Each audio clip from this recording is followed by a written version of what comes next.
اسلام میں ظلم اور ظالم کے بارے میں کیا احکامات ہیں؟ جو لوگوں پر رحم کرتے ہیں، جو لوگوں کے ساتھ بھلائی کا معاملہ کرتے ہیں، عفو و درگزر کا معاملہ کرتے ہیں، یرحمہم الرحمن، اللہ بھی ان پر رحم کرتے ہیں۔ فرمایا اللہ کے رسول صلی اللہ علیہ وسلم نے کہ دو چیزیں ایسی ہیں کہ جن کا حساب دنیا میں ہی مکمل کر لیا جاتا ہے۔ ایک تو ہے تعلق کا توڑ دینا، قطع رحم جسے ہم کہتے ہیں، رشتہ داریاں ٹوٹ جاتی ہیں، ناراضگیاں بڑھ جاتی ہیں، بول چال ختم ہو جاتی ہے، بس ختم، پھر ختم۔ فرمایا اس کی سزا تو دنیا میں مل کر رہے گی، اور دوسرا جرم جو وہ ظلم ہے۔ کسی کے حقوق کی پامالی جب ہم کریں گے یا کسی کا اوپر ظلم ہوتے ہوئے دیکھ کر ہم خاموش رہیں، ہم اپنی بساط کے مطابق آواز نہ اٹھائیں، تو ہمارے اس جرم کی سزا ہمیں دنیا میں ہی مل کر کے رہے گی۔ بسم اللہ الرحمن الرحیم۔ ولا ترکنوا الى الذین ظلموا فتمسکم النار وما لکم من دون اللہ من اولیاء ثم لا تنصرون۔ صدق اللہ مولانا العظیم۔ وقال النبی صلی اللہ تعالی علیہ وسلم، قال عز وجل یا عبادی انی حرمت الظلم علی نفسی وجعلته بینکم محرما فلا تظالموا، او کما قال علیہ الصلاۃ والسلام۔ آج ہمارا جو درس قرآن کا موضوع ہے وہ ہے اسلام میں ظلم اور ظالم کے بارے میں کیا احکامات ہیں۔ ہم اس موضوع کے دو حصے کر لیتے ہیں۔ ایک حصے میں آج کے سیشن میں گفتگو کر لیں گے، اور ایک اگلا حصہ جو ہے وہ دوسرے سیشن میں ہم اس کی گفتگو کر لیں گے۔ ظلم اور ظالم کی ایک جہت یا حیثیت کہ جو ہمارے معاشرے میں رائج ہے، یا ہم آپس میں جس ظلم و زیادتی کے مرتکب ہو سکتے ہیں یا ہو جاتے ہیں، اس بارے میں ہماری دین کی کیا رہنمائی ہے، اس پر تو ہم آج ہی گفتگو کر لیں گے۔ البتہ جو مجموعی طور پہ مسلمانوں پر ظلم ہو رہا ہے، اور اس میں ظالم کے ساتھ مسلمانوں کا کیا کردار ہونا چاہیے اور مسلمانوں کو کیا کردار اپنانا چاہیے، اس موضوع پر انشاءاللہ تعالی ہم اگلے سیشن میں گفتگو کر لیں گے۔ اگرچہ حالات کے اعتبار سے، واقعات کے اعتبار سے دیکھا جائے تو آج کا موضوع یہ دوسرا موضوع ہونا چاہیے، لیکن چونکہ رمضان المبارک میں دروس کا سلسلہ موقوف بھی ہو گیا تھا، اور اب رمضان المبارک کے بعد آج وہ پہلا درس ہے ہمارا، تو ہم ترتیب سے چلیں گے انشاءاللہ تعالی۔ ظلم کہتے کس کو ہے عربی میں؟ یہ جو لفظ ظلم ہے یہ عربی کا لفظ ہے۔ ظلم کہا کس کو جاتا ہے؟ اس کی عربی میں تعریف آتی ہے وضع الشیء فی غیر محلی، کسی چیز کو غلط جگہ پر رکھ دینا یا درست جگہ پہ نہ رکھنا، یہ ظلم ہے۔ اس کی مثال یوں سمجھیے کہ کوئی برتن دسترخوان بھی کسی جگہ رکھنا تھا، وہ آپ نے اس جگہ پر نہیں رکھا، آپ نے اس کو غلط جگہ پہ رکھ دیا، نامناسب جگہ پہ رکھ دیا، تو گویا آپ نے ظلم کا ارتکاب کیا۔ لیکن یہ جو ظلم ہے اس کا ایک معنی یہ بھی ہے کہ کسی انسان کے یا خود اللہ جل جلالہ کے حقوق میں سے کسی حق کی ادائیگی نہ کرنا۔ جیسے اللہ جل جلالہ کو ایک ماننا، وحدہ لا شریک تسلیم کرنا، اس کا عقیدہ رکھنا، یہ اللہ جل جلالہ کا حق ہے۔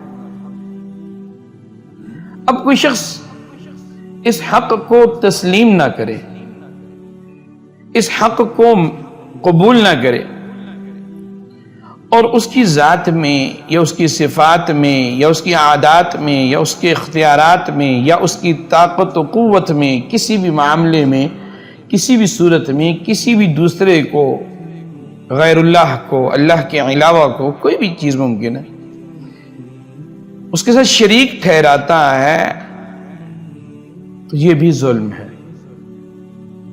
چنانچہ قرآن مجید میں آیا ان الشرک لظلم عظیم، شرک جو ہے یہ بہت بڑا ظلم ہے۔ اسی طرح اللہ جل جلالہ کے احکامات کی کسی حکم کی پاسداری نہ کرنا۔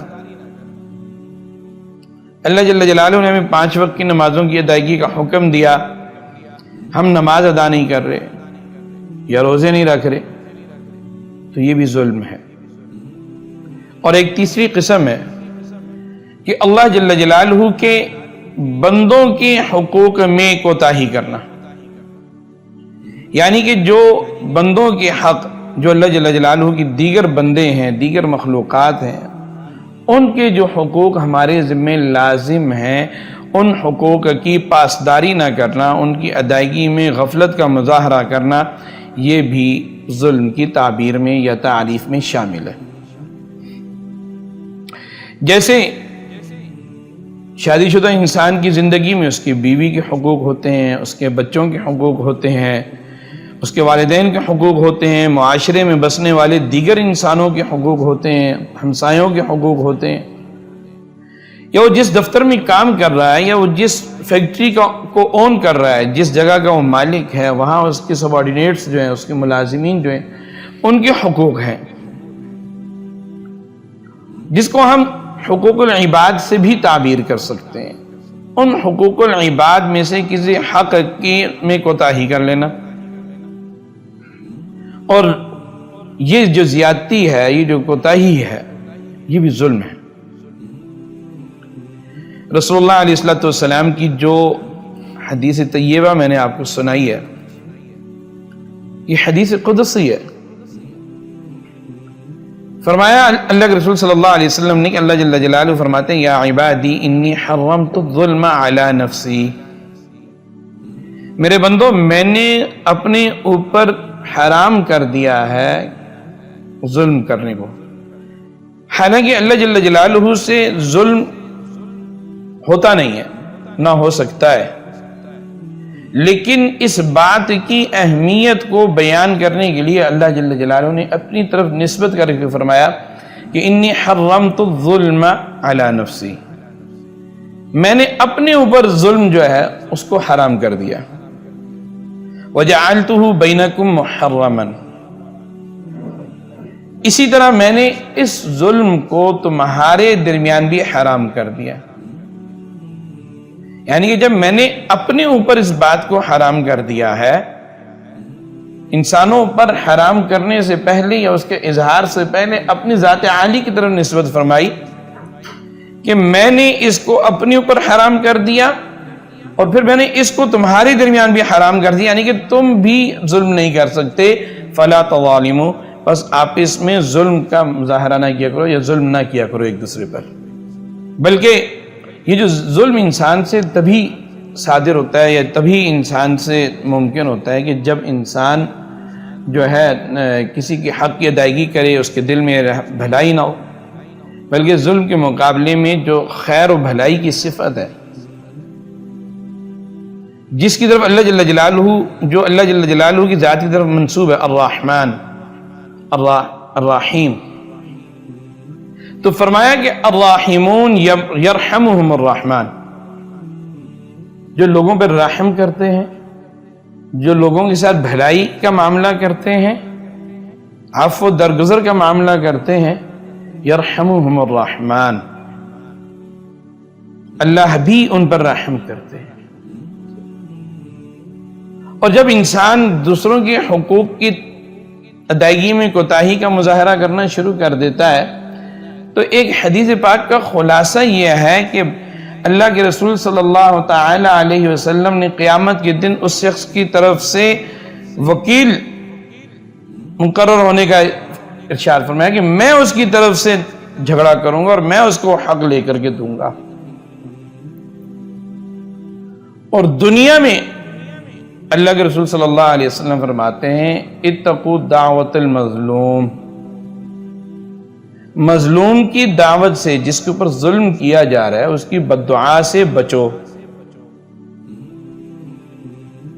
اس کے بعد کے جملے مختلف روایات میں مختلف ہیں، یہ جملہ تو ایک ہے۔ ایک روایت میں یہ اگلا جملہ آتا ہے کہ اس کی بددعا اور اللہ جل جلالہ کے تک پہنچنے میں کوئی حجاب نہیں ہے۔ فَإِنَّهُ بَيْنَهَا وَبَيْنَ اللَّهِ لَيْسَ حِجَاب، اللہ کے درمیان اور اس کی بددعا کے درمیان میں کوئی حجاب نہیں ہے، فوراً قبول ہو جاتی ہے۔ بلکہ کتابوں میں، حدیث کی کتابوں میں ایک بہت عجیب واقعہ لکھا ہے۔ حضرت سعید بن زید رضی اللہ تعالیٰ عنہ حضرت عمر بن خطاب رضی اللہ تعالیٰ عنہ کے بہنوئی تھے۔ وہ زندگی گزار رہے تھے، ان کے زمانے میں ایک خاتون نے، عروہ نام تھا اس کا، اس نے سعید بن زید رضی اللہ تعالیٰ عنہ پر کیس کر دیا۔ مروان جو تھے وہ حاکم تھے، اور مروان نے حضرت سعید بن زید رضی اللہ تعالیٰ عنہ کو اپنی عدالت میں طلب کر لیا کہ ایک عورت کی طرف سے آپ پر کیس کیا گیا اور آپ آ کر کے جواب دعویٰ داخل کریں۔ عورت نے کہا کہ جی سعید بن زید نے میری زمین پر قبضہ کیا ہوا ہے۔ حضرت سعید بن زید رضی اللہ تعالیٰ عنہ جو صحابی رسول تھے، حضرت عمر بن خطاب رضی اللہ تعالیٰ عنہ کے بہنوئی تھے، انہوں نے کہا بی بی یہ آپ کو غلط فہمی ہوئی ہے، یہ زمین میری ہے، میں نے قبضہ نہیں کیا۔ وہ خاتون نہیں مانی۔ حضرت سعید بن زید رضی اللہ تعالیٰ عنہ کو بھی غصہ آ گیا اور بددعا کی کہ اللہ اگر یہ عورت ناحق ہے، میرے ساتھ ظلم کر رہی ہے، تو اس کو اندھا کر دے اور اس کی قبر اس کے گھر میں ہی بنا دے۔ کہتے ہیں وہ اس زمین پر جہاں اس خاتون نے قبضہ کر لیا، خاتون نے جب قبضہ کر لیا تو ایک دن اللہ جل جلالہ نے بددعا کو قبول کیا اور اس خاتون کی بینائی چلی گئی۔ چنانچہ وہ اپنے گھر کے اندر دیواروں کو پکڑ پکڑ کر جاتی تھی جب کہیں اس نے جانا ہوتا، اور کچھ عرصے کے بعد اسی گھر کے اندر ایک کنواں تھا، ایک دن اٹھی اور کہیں جا رہی تھی گھر کے اندر، اور اچانک کنویں کے پاس گئی اور اس کے اندر گر گئی اور مر گئی، اور وہ کنواں ہی اس کی قبر بن گیا۔ تو کہتے ہیں سعید بن زید کی بددعا اس عورت کو لگ گئی۔ اللہ اکبر۔ بلکہ ایک اور واقعہ بھی آپ کو سناتے ہیں۔ غالباً حضرت وہب رضی اللہ تعالیٰ عنہ نے ایک واقعہ لکھا ہے کہ ایک آدمی تھا اپنے زمانے میں، جسے کہہ لیجیے کہ گینگسٹر ٹائپ تھا۔ اس نے دیکھا کہ ایک دوسرا شخص ایک مچھلی لے کر کے جا رہا ہے، تو اس کو مچھلی پسند آ گئی۔ اس نے کہا تو مجھے مچھلی دے دو۔ اس نے مچھلی نہیں دی، اس آدمی نے اس کو مارا پیٹا اور اس سے مچھلی چھینی، بیچارہ کمزور سا تھا، اس نے مچھلی دی اور چلا گیا۔ کچھ عرصے کے بعد، یا بلکہ یوں سمجھ لیجیے مچھلی لے کر کے وہ گھر گیا تو راستے میں اللہ کی شان، اس مچھلی نے اس کو یہاں انگلی پہ چک کاٹا۔ گھر پہنچا، مچھلی دی، وقت گزرا، انگلی میں درد شروع ہو گیا۔ حکیم کے پاس گیا، اس نے کہا دیکھا، اس نے کہا جی زخم کی صورتحال ایسی ہے کہ اس کو کاٹنا پڑے گا ورنہ یہ زخم آگے پھیل جائے گا۔ اس نے کٹوا دی۔ پھر کچھ دن کے بعد اس نے ہاتھ میں ہوئی تکلیف دوبارہ ہوئی، پھر حکیم کے پاس گیا اور حکیم نے کہا، جب دوبارہ اس زخم کو دیکھا، دیکھنے کے بعد کہا جی یہ جو زخم ہے، یہ جو تکلیف ہے، یہ اس کی صورتحال یوں ہے کہ اگر ہم نے اس ہاتھ کو نہ کاٹا تو یہ پورے جسم میں پھیل جائے گا۔ اس نے ہاتھ کٹوا دیا۔ اسی طرح وہ تکلیف دوبارہ اٹھی اور ہر دفعہ نئی شدت کے ساتھ وہ تکلیف ہوتی تھی اس کو۔ تیسرے مرحلے میں حکیموں نے کہا جی بازو کٹوا لیں ورنہ جسم میں جائے گی۔ کوئی دانا شخص تھا، اس نے کہا بھائی یہ ایک ایک چیز تم کٹوا رہے ہو، تم سوچو تو صحیح تمہیں تکلیف ہو کیوں رہی ہے۔ اس نے سوچا، اس نے کہا ہاں میں نے فلاں شخص سے مچھلی چھینی تھی اور اس مچھلی نے مجھے یہاں کاٹا تھا، اس کے بعد سے یہ تکلیف شروع ہوئی۔ اس نے کہا اللہ کے بندے، اس بندے کے پاس چلے جاؤ، اس سے معافی تلافی کر لو، ورنہ تو پورا جسم ایسے ہی کٹوا بیٹھے گا۔ وہ فوراً اس نے اس شخص کو تلاش کیا، اور تلاش کرنے کے بعد اس شخص تک جب وہ پہنچا اور اس نے کہا بھائی اللہ کے بندے مجھے معاف کر دو، میں نے تم پر زیادتی کی تھی، تمہاری مچھلی چھین لی۔ تو اس نے کہا کون ہو بھائی؟ اس نے کہا وہ فلاں دن اگر تمہیں یاد ہو تو میں نے تمہارے ساتھ یہ ظلم کیا تھا۔ اس نے اس کی آنکھوں میں آنسو آ گئے، اس نے معاف کر دیا۔ بہرحال جب معاف کر دیا تو اس نے، جس شخص نے ظلم کیا تھا، اس نے اس مظلوم سے پوچھا کہ یہ بتاؤ تم نے بد دعا کیا کی تھی؟ اس نے کہا جی میں نے بد دعا یہ کی تھی کہ یا اللہ اس شخص نے مجھ سے میری مچھلی چھین لی، اب آپ ہی دیکھ لیجئے۔ تو پھر اللہ نے اپنا آپ دکھا دیا اس کو اور اس کو دیکھ لیا۔ تو وہ کہتا پھرتا تھا کہ مجھے فلاں شخص کی بد دعا لگی ہے جس سے میں نے مچھلی چھینی ہے اور جس کی وجہ سے میرا بازو کٹ گیا۔ تو ہم دوسروں کے حق کی ادائیگی میں جو کوتاہی کرتے ہیں، مثال کے طور پہ ہمارے معاشرے میں کتنے ہمارے رشتہ داروں میں، ہمارے عزیز اقارب میں یتیم بچے ہوتے ہیں، ہم ان بچوں کی حقوق کی ادائیگی میں کوتاہی کرتے ہیں، ان کی تعلیم و تربیت میں، ان کے کفالت میں، ان کی روزمرہ کی ضروریات کی تکمیل میں۔ بلکہ کئی دفعہ تو ایسے ہوتا ہے کہ ان بچوں کو ابا کی وراثت میں جو زمین کا ٹکڑا ملا ہوتا ہے یا جو جائیداد ملی ہوتی ہے، اس کو ہم ہڑپنے کے چکر میں ہوتے ہیں۔ تو اللہ جل جلالہ نے قرآن مجید میں فرمایا ان الذین یأکلون اموال الیتامی ظلما انما یأکلون فی بطونہم نارا،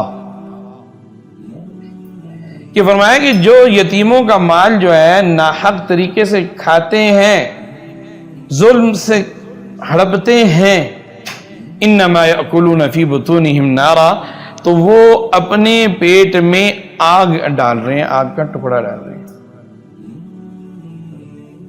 اور اسی طرح ہم کاروبار کرتے ہیں تو کاروبار کرتے ہوئے ہمیں اپنے گاہک کے ساتھ جو ہم کمٹمنٹ کرتے ہیں، جو ہم اس سے وعدہ کرتے ہیں کہ ہم آپ کو یہ سروسز دیں گے یا یہ ہم پروڈکٹ دیں گے، اور پھر جب وقت آتا ہے تو ہم ہیلے بہانے سے اس کی سروسز کی کوالٹی کو گرا دیتے ہیں یا اس کی پروڈکٹ کی کوالٹی کو گرا دیتے ہیں۔ تو اس وقت ہمیں سوچنا چاہیے کہ ہم پیسے تو پورے لے رہے ہوتے ہیں۔ مجھے اس موقع پر ایک بات یاد آئی ہے۔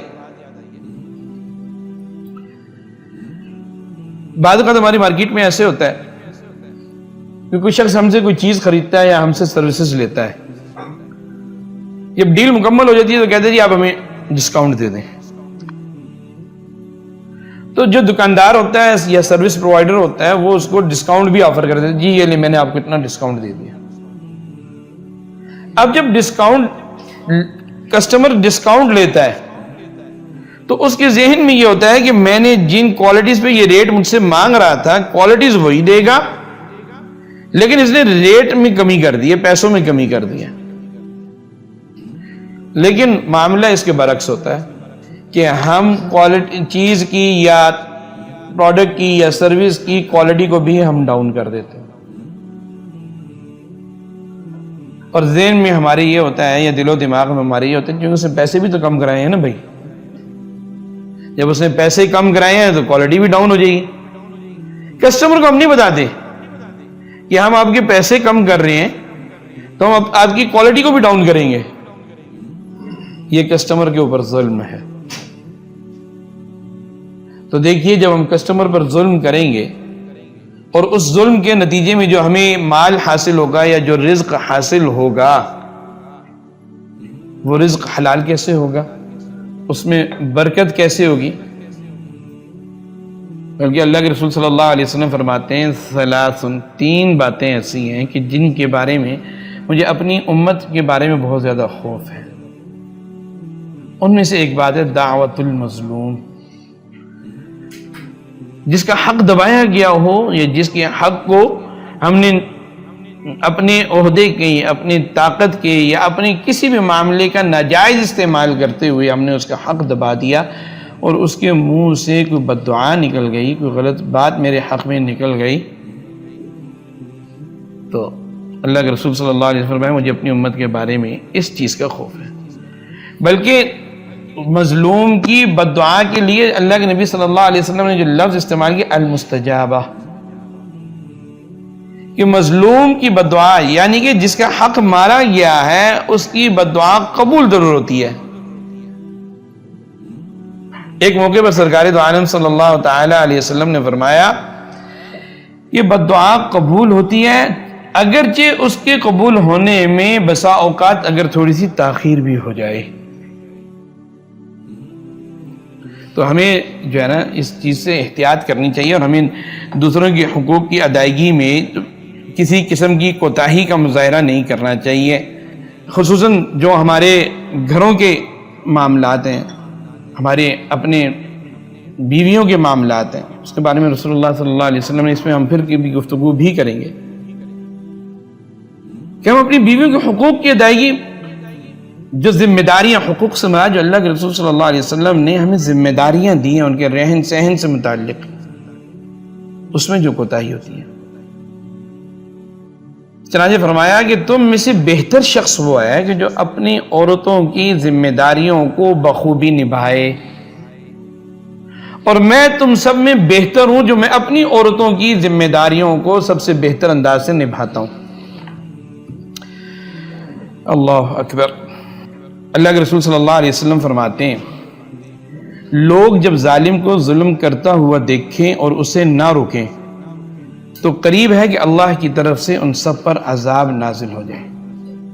چنانچہ یہ بھی اللہ جل جلالہ کی عادت ہے، ہم اسے کہتے ہیں عادت اللہ ہے، کہ جب کسی بستی میں، کسی علاقے میں کوئی لوگ دوسروں کے حقوق کو دبانا شروع کر دیتے ہیں، ان پہ ظلم کر لیتے ہیں، تو پھر اللہ جل جلالہ اس پوری آبادی پر، اس پوری بستی پر عذاب نازل فرماتے ہیں، اور فرشتے پوچھتے ہیں کہ اللہ اس بستی میں تو فلانا نیک بندہ بھی تو تھا، فلانا صالح انسان بھی تھا جس نے کبھی کسی پہ ظلم نہیں کیا، تو اللہ جل جلالہ کی طرف سے اس کو جواب دیا جاتا ہے کہ وہ اپنے ظالم کے ظلم پر خاموش رہا،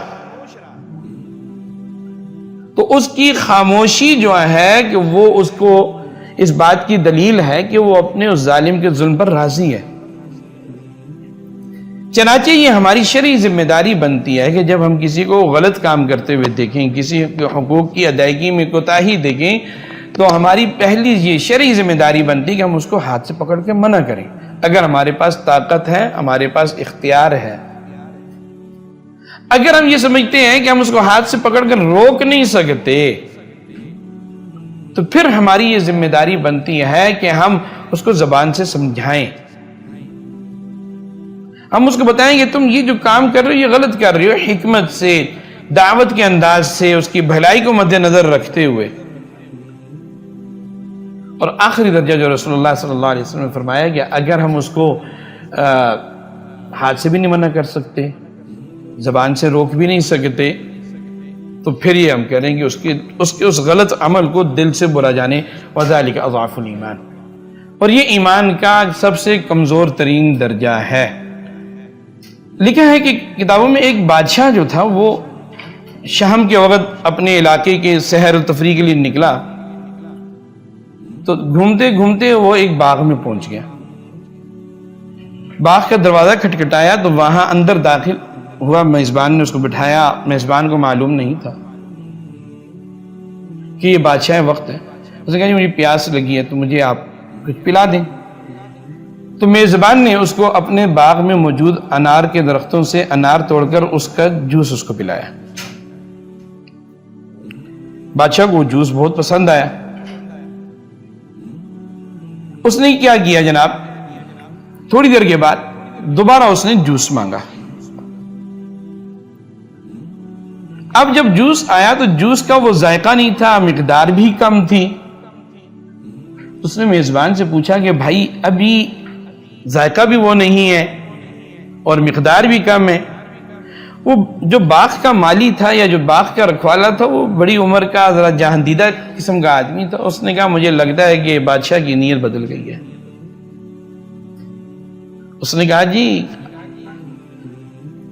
کیا مطلب؟ اس نے کہا مجھے لگتا یہ ہے کہ بادشاہ کی ہمارے باغات کے بارے میں، ہمارے کاروبار کے بارے میں نیت بدل گئی ہے.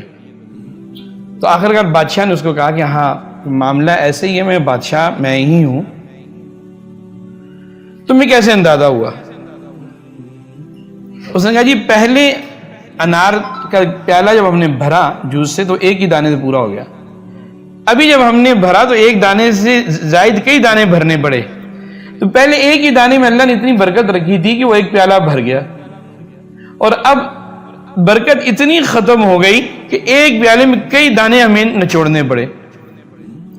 اس نے کہا ہاں جب پہلا پیالہ میں نے پیا تو میرے دل میں خیال ہے کہ میں بھائی اتنا بہترین باغ ہے، اور تمہاری گفتگو سے مجھے اندازہ ہوا کہ ٹیکس کی کوئی خاص مقدار تم پہ لازم نہیں ہے، تو میں نے سوچا کہ اتنے زبردست پھل والے باغ پر تو ٹیکس زیادہ ہونا چاہیے،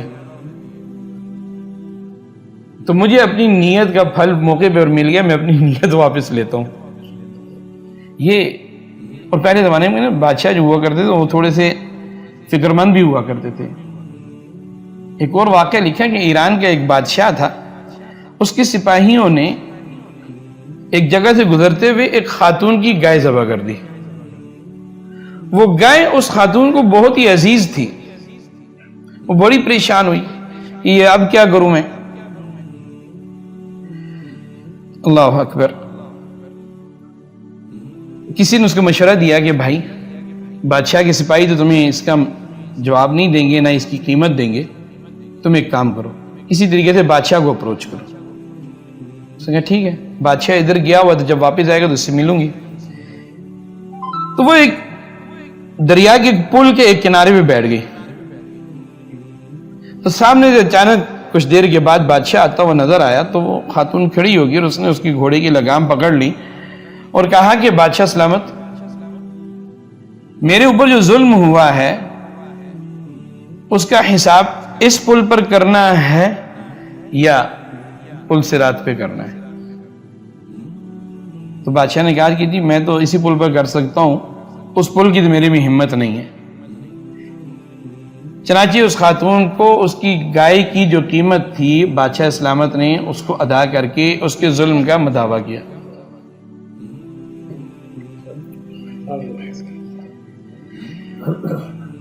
تو گفتگو کا جو خلاصہ ہے ہماری آج کی گفتگو کا وہ یہ ہے کہ کسی کے حق کی ادائیگی میں کوتاہی کرنا یا کسی کے حق کی ادائیگی میں کمی کرنا، چاہے وہ کسٹمر ہو، چاہے وہ رشتہ دار ہو، چاہے وہ ہماری فیملی کا ممبر ہو یا اجنبی آدمی ہو، یہ شریعت ہمیں اس چیز کی اجازت نہیں دیتی ہے، بلکہ اللہ جل جلالہ کے ہاں قیامت کے دن ہمیں اس کا حساب بھی دینا ہوگا. اور اس کا معاملہ اگر حقوق العباد سے ہوا، بندوں کے حقوق سے ہوا، تو یاد رکھیے گا یہ حق اس وقت تک معاف نہیں ہوگا جب تک کہ بندہ از خود معاف نہ کر دے. میں حقوق العباد کی اس کی اہمیت اس انداز سے لگائیے آپ کہ اللہ کے رسول صلی اللہ علیہ وسلم غالباً غزوہ بدر کا موقع تھا، آپ کے ہاتھ میں ایک چھڑی تھی اور چھڑی سے آپ صفیں درست فرما رہے تھے. تو ایک صحابی کو وہ چھڑی تھوڑی سی چبھ گئی. تو انہوں نے کہا یا رسول اللہ مجھے تو یہ چھڑی چبھی ہے، مجھے تو اس سے تکلیف پہنچی ہے، میں تو بدلہ لوں گا اس بات کا. اب ہمارے جیسا کوئی معاشرہ ہوتا اور ہم جیسے لوگ ہوتے، کوئی معمولی سی کسی کو تکلیف پہنچ جاتی، ہم کہتے ہیں یار کیا ہو گیا بھائی، تھوڑی سی تکلیف ہی تو پہنچی ہے. ہمارا طرز عمل کیا ہوتا ہے؟ ہم کہتے ہیں تھوڑی سی تکلیف ہی تو پہنچی ہے یار، اتنا بڑی بات تو نہیں ہے، خیر ہے چل کوئی نہیں، جان دے ہو جائے گا. لیکن وہ اللہ کے رسول تھے، وہ اس بات کی اہمیت کو سمجھتے تھے اور امت کو انہوں نے تعلیم دینی تھی کہ بھائی اگر آپ کی وجہ سے کسی کو ناحق تکلیف پہنچے گی تو وہ شخص اگر معاف نہیں کرے گا تو معافی نہیں ملے گی، چنانچہ اللہ کے رسول صلی اللہ علیہ وسلم وہیں رک گئے، وہیں بیٹھ کے فرمایا یہ لو چھری اور تم اپنا بدلہ مجھ سے لے لو۔ تو حقوق العباد کی اہمیت اتنی زیادہ ہے۔ اللہ کے رسول صلی اللہ تعالی علیہ وسلم نے جو 1 سے زائد شادیاں فرمائی ہیں، ان تمام شادیوں میں بیویوں کے حقوق کو پورا ادا فرماتے تھے اور برابر ادا فرماتے تھے، اور یہ دعا فرمایا کرتے کہ یا اللہ جو چیز میرے اختیار میں ہے وہ میں برابر کر رہا ہوں، اور جو میرے اختیار میں نہیں ہے اس پہ آپ مجھ سے مواخذہ نہ کیجیے گا۔ حضرت عائشہ رضی اللہ تعالیٰ عنہ سے رسول اللہ علیہ السلام کو محبت زیادہ تھی، تو فرمایا یہ میرے اختیار میں نہیں ہے، لیکن حقوق کی ادائیگی میں، ذمہ داریوں کی ادائیگی میں رسول اللہ علیہ السلام نے کبھی ایسا نہیں کیا کہ کسی زوجہ کی ذمہ داریوں کو زیادہ بہتر انداز سے ادا کیا ہو اور کسی زوجہ کی ذمہ داریوں کی ادائیگی میں اللہ کے رسول صلی اللہ علیہ وسلم نے کمی فرمائی ہو۔ تو چنانچہ ہمیں اس بات کا اہتمام کرنا چاہیے کہ ظلم کا جو مطلب ہے وضع الشیء فی غیر محلی، اس سے ہم نے بچنا ہے، اور اپنے معاشرے میں ظلم کو ختم کرنے کے لیے خود بھی ہم نے تمام لوگوں اپنے سے منسلک تمام افراد کے حقوق ادا کرنے ہیں، اور دوسروں کو بھی اس بات کی تعلیم دینی ہے، دوسروں کو بھی اس بات کی ترغیب دینی ہے کہ بھئی اپنے سے منسلک دوسرے افراد کے حقوق کی ادائیگی میں کوتاہی نہیں کرو۔ اللہ کے رسول صلی اللہ علیہ وسلم کی ایک حدیث سنا کر کے میں اپنی گفتگو کو مکمل کرتا ہوں۔ فرمایا اللہ کے رسول صلی اللہ علیہ وسلم نے کہ 2 چیزیں ایسی ہیں کہ جن کا حساب دنیا میں ہی مکمل کر لیا جاتا ہے، یعنی کہ وہ 2 گناہ ایسے ہیں، 2 اعمال ایسے ہیں کہ جن کی سزا آخرت تک موقوف نہیں رکھی جاتی، بلکہ دنیا ہی میں ہی اس کا بدلہ برابر کر دیا جاتا ہے۔ ایک تو ہے تعلق کا توڑ دینا، قطع رحم جسے ہم کہتے ہیں، رشتہ داریاں ٹوٹ جاتی ہیں، ناراضگیاں بڑھ جاتی ہیں، بول چال ختم ہو جاتی ہے، بس ختم، پھر ختم۔ فرمایا اس کی سزا تو دنیا میں مل کر رہے گی، اور دوسرا جرم جو ہے وہ ظلم ہے۔ کسی کے حقوق کی پامالی جب ہم کریں گے یا کسی کے اوپر ظلم ہوتے ہوئے دیکھ کر ہم خاموش رہیں، ہم اپنی بساط کے مطابق آواز نہ اٹھائیں،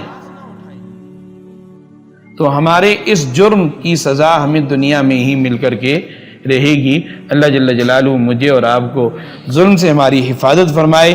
اور اللہ کے رسول صلی اللہ علیہ وسلم کی ایک اور حدیث بھی یاد آ گئی، فرمایا مظلوم کی بھی اپنے بھائی کی مدد کرو، وہ مظلوم ہو یا ظالم۔